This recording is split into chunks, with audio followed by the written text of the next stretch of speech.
Okay. And that they will not forgive him for leading RTU to relegation. Okay, for you, I think that your football is also very, very important to you. And so if it's not working in that area, you don't want to see it in politics as well. Now, Seth, yes. Among the names that have come up, who makes a strong, position for you? Oh, I think Dr. Bawumia and Honorable Ambrose Derry. Bawumia and Ambrose Derry. Yeah. Why? Well, they have, if you look at the records of maybe the 4 or 5, I think they stand in a position to partner and Addo, and move their policies ahead. I think Dr. Bawumia, as a technocrat, has tasted the life of politics a little bit when he became running mate. I think he understands policy issues. He cannot take it away from him. Looking at his, still a member of the policy unit. Yeah, looking at his academic and professional background, I think he has what it takes to come out with good policies.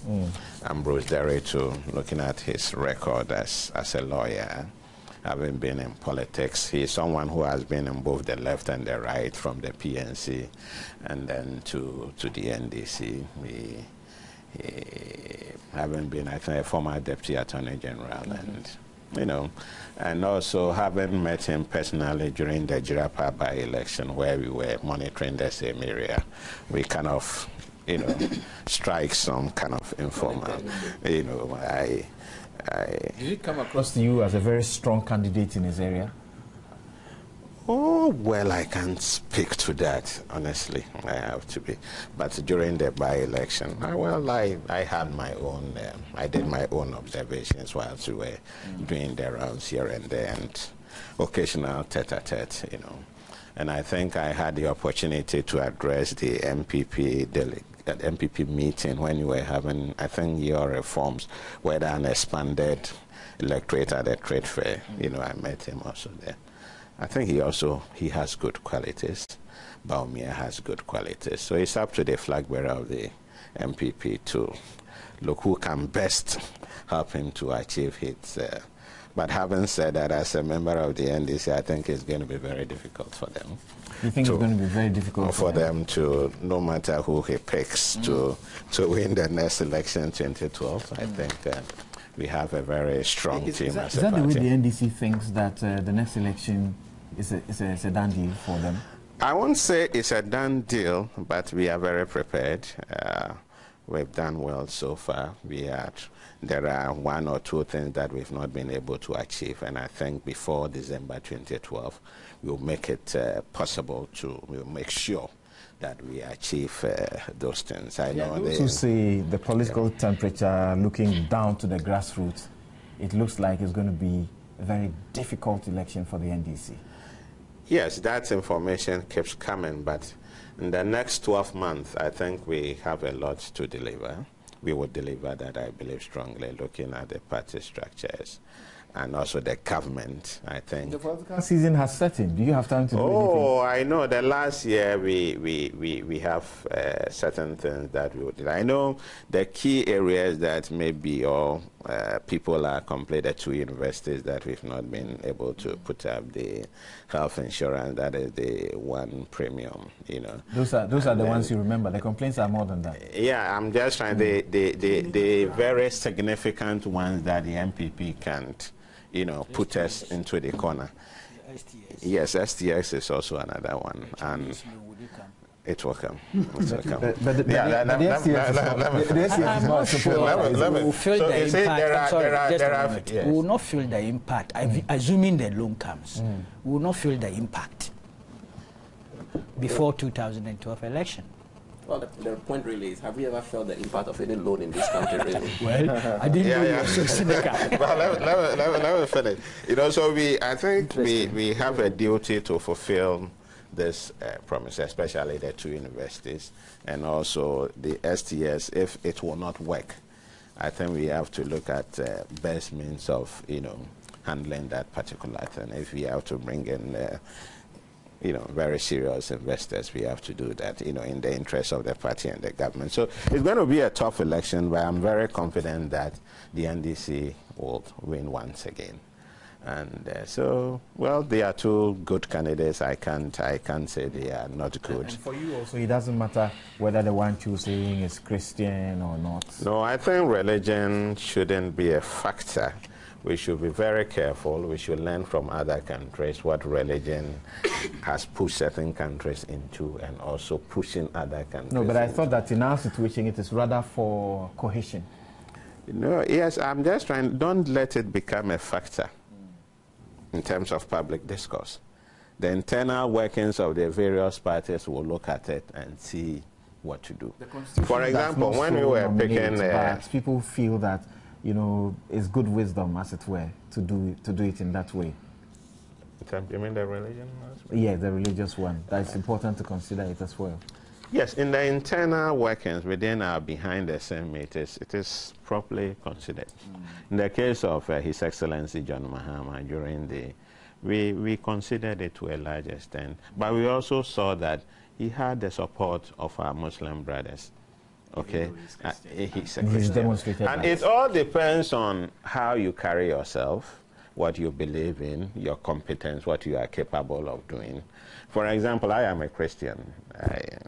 Salah days, I'm invited to so many, because of my association with them. I once helped them in organizing the Hajj, though I am a Christian. So it depends on how you interact with them, depends on your relationship. And they will have confidence in you. I think they have serious confidence in Professor Mills and John Mahama. It just struck me that the NDC has not always discarded the idea of the North-South or Christian-Muslim thing. Because 2000, yes. If you look at their ticket, and then 2004, Mills Amidu, and then Mills Mumuni. It was satisfying that particular thing. Yeah. But that also goes to prove the point that the religion might not necessarily be a big factor at all, because the two candidates you mentioned were Muslims. They lost. No, were Muslims, but the NDC lost the election. And also, Addo went with a Muslim. And that was a non-election. Let's forget about it. Let's forget about it. No. You know what? Why, apart from the problems with 92, I was talking of the elections that we've held under this constitution. I mean, the Fourth Republican Constitution. 92 was not held under this constitution. That's fair. You know that. No. 92 election was not held under the Fourth Republican Constitution. The Constitution came into being 7 January 1993. We held the 92 election under a PNDC decree. We set up the INEC and went to the elections. The 2000, it cost 30 pesos. Sorry, the 2000 NDC ticket, even though it was North-South, it was Christian, because Martin Amidu is not a Muslim. Okay. So, okay, that's good. It's only the 2004. All right. Well, I guess we want to chip in this comment that, contrary to the suggestion that whichever one you pick, you might have issues to deal with. Yes, I mean, generally, yes. Once people want it, they don't get it, there will be some disappointment. But I really don't foresee it being an issue to worry about. In the end, I'm very, I mean, look at somebody like Honorable Ambrose Derry. If he wasn't chosen, he's the deputy minority leader. If this government, if NPP won the next election, he will be a very prominent member in the administration. Dr. Bawumia, if he didn't become the running mate, he could easily be the governor in the next administration. So, really... Minister of Finance, rather. Would he go back to the bank? Well, it will be inappropriate. It will be up to him, because the job of the finance minister, I've always said, is a very political position. A technocrat like Dr. Bawumia may well want to have a more peaceful... Dufo is an example for and he's seeking to be vice president. Yeah, but it's just to make the point that this is not a process that within the NPP we think it's a difficult head. The last time was bitter. The last time was bitter. Do you remember? At Elisa Hotel, Tempest fled, and you had people like Kenya Japan and others who threatened to withdraw certain, financial support and all. Don't forget that it was really bad. The last time, the Dr. Bawumia nomination came in quite late in the day. And it was a bit of a surprise on the party, especially so when Doc himself had indicated that, well, he's not been a party man, and people just said, so where's this coming from all of a sudden?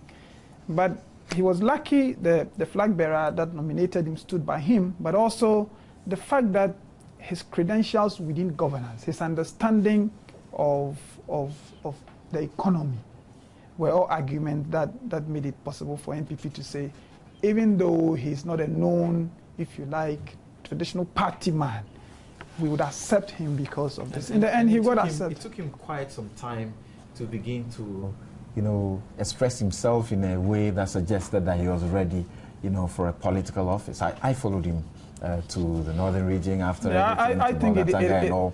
He was articulate on the issues that he needed to raise, but the politician, typical politician, the soapbox approach. I mean, I think we need a bit of technocracy.